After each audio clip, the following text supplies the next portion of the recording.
Assalamualaikum teman-teman, ada 3 bayi yang dapat berbicara dengan seizin Allah. Padahal bayi tersebut belum saatnya untuk bisa bicara. Yang pertama adalah bayi Nabi Isa alaihissalam. Nabi Isa alaihissalam adalah seorang anak yang terlahir dari wanita bernama Maryam. Dan Maryam adalah wanita yang terkenal akan kesuciannya. Siti Maryam tidak pernah disentuh oleh laki-laki manapun. Namun dengan kekuasaan Allah, Siti Maryam bisa hamil dan melahirkan bayi Nabi Isa alaihissalam. Saat melahirkan Nabi Isa alaihissalam, Siti Maryam dituduh sebagai wanita pezina. Sebagai mujizat, Nabi Isa alaihissalam bisa bicara ketika masih bayi, dan kata-katanya diabadikan dalam Al-Quran surat Maryam.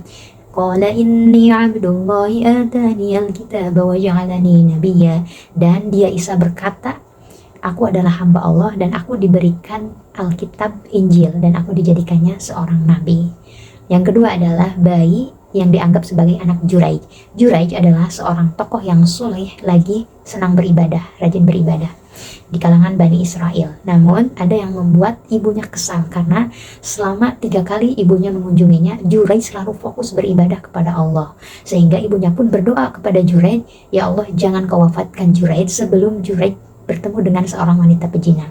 Doa ibunya pun terkabulkan. Suatu hari Juraij bertemu dengan seorang wanita pezina, lalu wanita pezina itu pun mengajak Juraij untuk berbuat zina. Dengan pertolongan Allah, Juraij mampu menolak ajakan wanita tersebut, dan wanita tersebut berzina dengan seorang pengembala. Singkat cerita, wanita tersebut hamil dan melahirkan. Lalu Bani Israel bertanya kepada wanita tersebut, ini anak siapa? Begitu. Dan wanita tersebut menuduh Juraij adalah ayah dari anak yang dia kandung.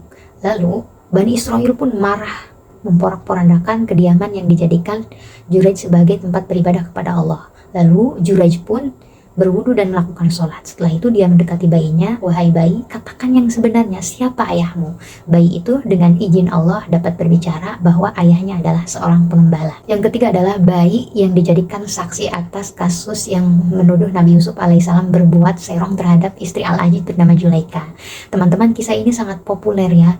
Saat itu Nabi Yusuf alaihissalam diajak berbuat serong oleh istri Al-Aziz bernama Zulaikha. Zulaikha sengaja mengunci 7 koridor pintu agar Yusuf tidak bisa keluar. Dengan izin Allah, Nabi Yusuf alaihissalam berhasil menolak ajakan Zulaikha lalu berlari dari 7 koridor pintu. Tepat di 7 koridor pintu, Zulaikha berhasil mengejarnya lalu menarik bajunya bagian belakang, dan ini menjadi alasan logis bahwa Nabi Yusuf alaihissalam tidak bersalah.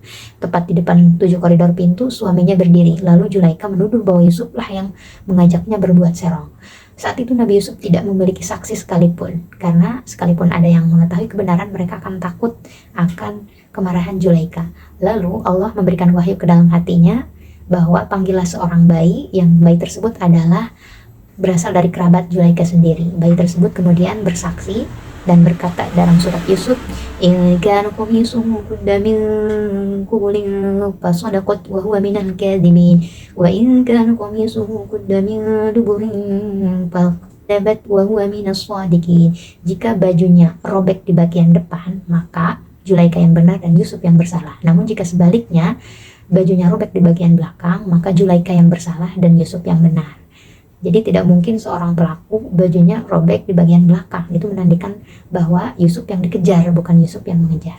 Terima kasih, semoga bermanfaat. Barakallahu li wa lakum ajma'in. Wassalamualaikum warahmatullahi wabarakatuh.